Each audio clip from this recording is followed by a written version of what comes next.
Hey everybody, I'm Andy Starks, Director of Product Management for Macnica Americas. At Macnica, we're really excited about IPMX, an emerging open standard in AV over IP for the Pro AV market.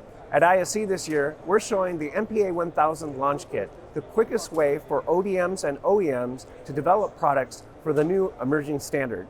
And you can see here on display at the booth, we've got our Launch Kit running a KVM demo. We've got 4K 60, 444 video from our source to the destination to our decoder, and you can see that the video quality looks perfect and the latency is under 1 frame.